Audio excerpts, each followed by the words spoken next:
Hello, Mr. Jinks. Thank you for attending the conference today, the conference meeting.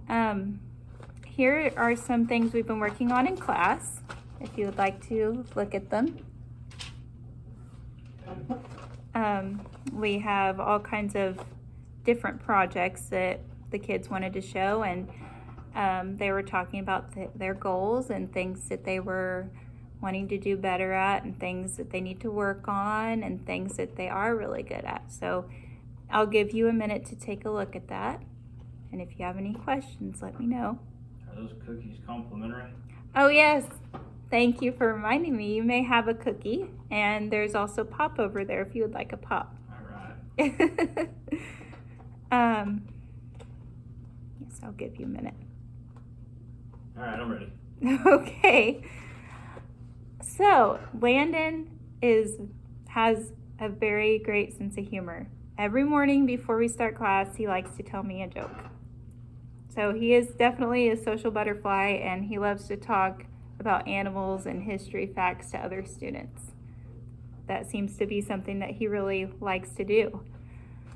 But there are some things that Landon does in the classroom that can be disruptive. So Landon has trouble sitting in his seat for long periods of time. He normally gets up to sharpen his pencil 5 minutes into the lesson. He will also get up for other things as well, like for instance asking to go to the bathroom during the lessons, which we don't do because he will miss out on a lot. Landon sometimes blurts out in class during a lesson, and sometimes he corrects me when I'm teaching, and it has been a disruption in the classroom. Here are some things I'm trying to do to help him in our classroom. So I'm allowing him to stand up if he cannot sit still. He has the option, but his chair must be pushed back without being disruptive, and he's starting to learn how to do that in the proper way. I've also, as far as blurting out in class, I give him reminders to always raise his hand, and whenever I'm teaching and he starts blurting, I just lift my hand up and he knows that he's supposed to raise his hand. To help with talking with other classmates or disrupting other classmates, I just let him know that we wait until the lesson is over to talk to our friends for 2 minutes. And I don't know if your son has told you, but I know school is stressful and there's a lot going on. So after each lesson, I give the kids 2 minutes to talk. And I set a little timer, and they can just talk about anything they want to with anything appropriate, of course, that they want to with their teammates for 2 minutes. And when the timer goes off, they know it's time to transition into our next subject. I also tally his blurt outs. So anytime he blurts out anything, I just put a tally on the board, and he knows that he had blurted out. And I also give him a goal of how many I would like to see every subject.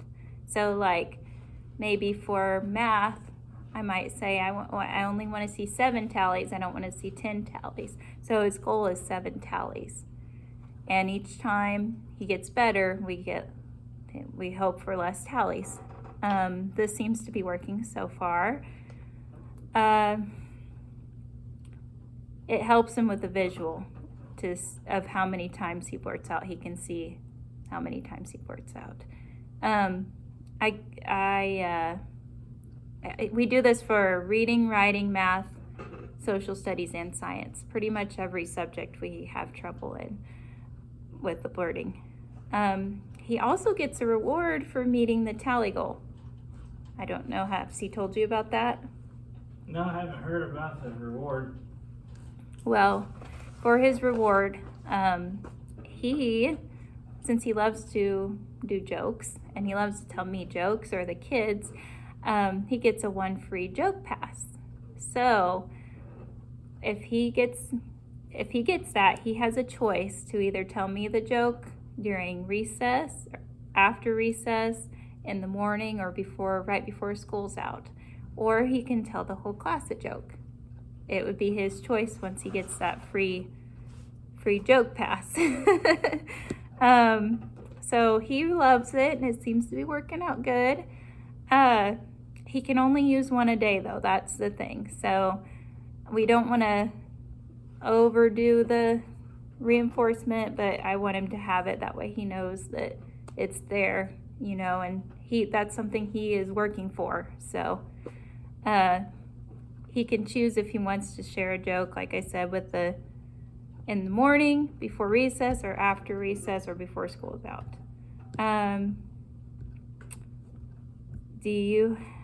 Can you give me some details of how Landon is at home and what you do with him? Well, since his mom didn't happen to make the conference this evening, he's kind of all over the place. And we're kind of at a loss on what we need to do, because the old methods of discipline, what I want to do, she doesn't necessarily want to do. So I need to kind of meet her in the middle, I guess.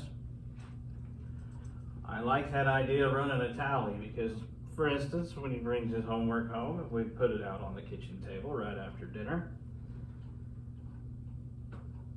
he always seems to have other things that he needs to go do, or other things that seem to take more precedence over what is important at that time, which is homework. That being stated, he obviously shows somewhat of the same behaviors at home that he is administering at school. So I think we're going to pick up on that tally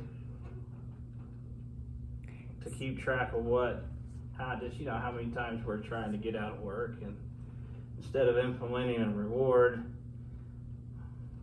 we might come up with it would be a reward, maybe something a little different. So we kind of break it up, the difference between school and home. I like that you came up with that idea, Mr. Jinx. No, actually, you're the one that kind of came up with it. I just rather whip out the belt, but I actually thought about telling you that you could try the tally system at home, so that's pretty cool that you were able to see that we're on the same page here.